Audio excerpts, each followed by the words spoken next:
Namun sayang saat sekali, saya bersedih setiap pergantian tahun Masehi umat Islam dimurtadkan oleh 3 agama. Ketika mereka tasyabuh dengan kaum Nasrani merayakan pergantian tahun Masehi, mereka tidak sadar mengikuti sunnah dan milah orang Nasrani. Lalu mereka merayakannya dengan tiup trompet. Demi Allah, saya menyaksikan sendiri di Al-Quds bagaimana Israel merayakan hari besar mereka dengan meniup trompet. Begitu pula mereka menyalakan mercon di detik-detik pergantian tahun. Mereka menyalakan mercon. Itu ritual kaum Majusi dalam pengagungan mereka kepada dewa matahari mereka, Ahura Mazda. Jadi dalam satu momen umat Islam disesatkan oleh 3 agama.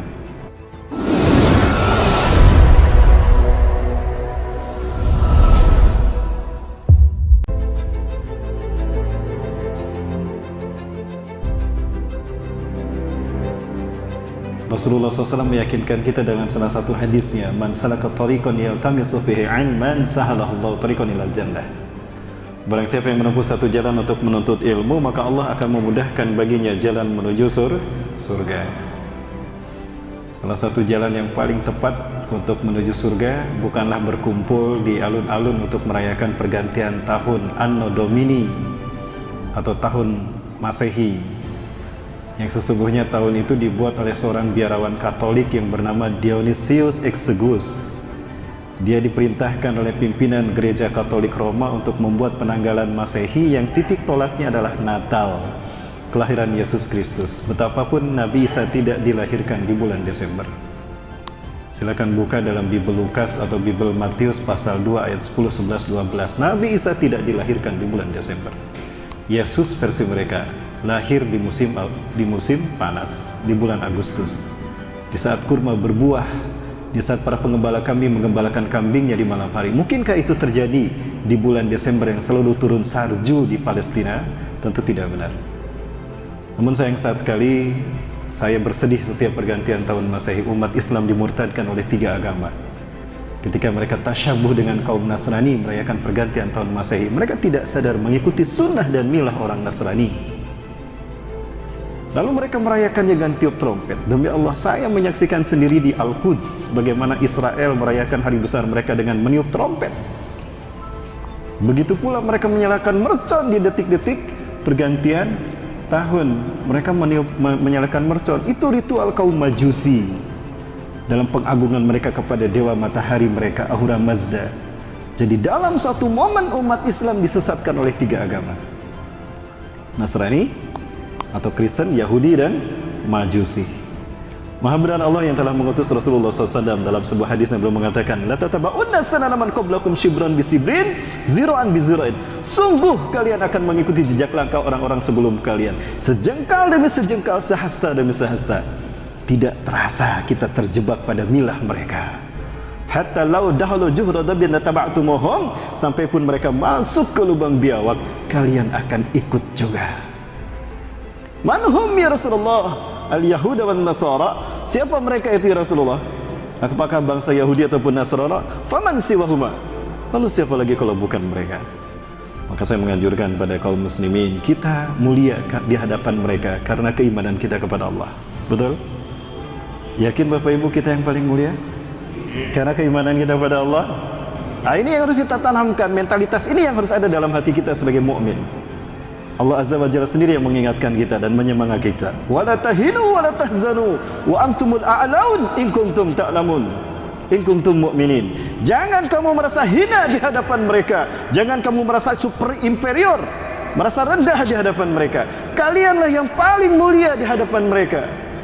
Itu pun jika kalian beriman kepadaku, kata Allah. Jadi saya anjurkan pada kaum muslimin untuk tidak ikut-ikutan merayakan pergantian tahun Masehi. Itu bukan tahun kita. Nama tahunnya saja adalah Anno Domini, bahasa Latin, artinya tahun Tuhan kita. Siapa Tuhan mereka? Yesus Kristus. Lalu dirayakan oleh kita. Pantas tidak Bapak Ibu? Sementara tahun kalender Hijriah ditinggalkan umat Islam. Padahal itu adalah warisan dari Umar bin Khattab dan kaum muslimin. Angkat tangan di masjid ini yang hafal kelahiran Hijriahnya.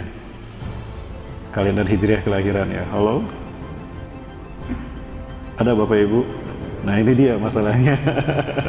Kalau kalau bukan kita yang menggunakan penggunaan kalender Hijriah? Mungkinkah Yahudi Nasrani menggunakan kalender Hijriah? Nah, ini Bapak Ibu, kita tidak bangga dengan milah kita sendiri, dengan agama kita sendiri. Ini yang menyebabkan kita centang perentang di akhir zaman. Baik, nah 5 remaja muslim ini yang berada di Al-Quds, mereka bermimpi bertemu dengan Rasulullah SAW. Ramai Bapak Ibu, tapi ini memang hanya ramai di kalangan kaum muslimin. Ya, Israel pun sebetulnya mencium hal ini dan mereka ketakutan. Maka beberapa momen dari mimpi tadi, hari-hari itu Israel menjaga Al-Quds, ya, sehingga kita tidak leluasa keluar masuk areal Masjidil Aqsa. Nah, di dalam mimpi mereka Rasulullah SAW hadir dalam mimpi mereka, dan Rasulullah SAW bersabda dalam mimpi para penghafal Quran ini, ya ahla Syam, ya ahlal Gaza, innal ladina sayuharrirukum min zulmil yahud wa yu'adduna al-Quds ala rihabikum ikhwatukumul muslimun al-Indonesia. Wahai penduduk Syam, penduduk Gaza, sesungguhnya bangsa yang akan membebaskan kalian dari kezaliman Yahudi dan akan mengembalikan Al-Quds ke tangan kalian adalah saudara-saudara kalian Muslim Indonesia, maksudnya Melayu. Allahu Akbar. Maka dalam hal ini kerjasama kami dengan sahabat Natahzan, kita angkat tema Palestina. Kenapa demikian? Sekarang ini sudah terlihat bagaimana kemunafikan para penguasa raja-raja Arab, penguasa tanah Arab, Dubai, kemudian juga Uni Emirat Arab, Bahrain, mereka mengakui eksistensi Israel pada akhirnya di tanah Palestina, termasuk Maroko terakhir kemarin mengakui, dan nampaknya kemarin pun sudah mulai ada calling visa Bapak Ibu ya. Makanya Menteri Agamanya diganti.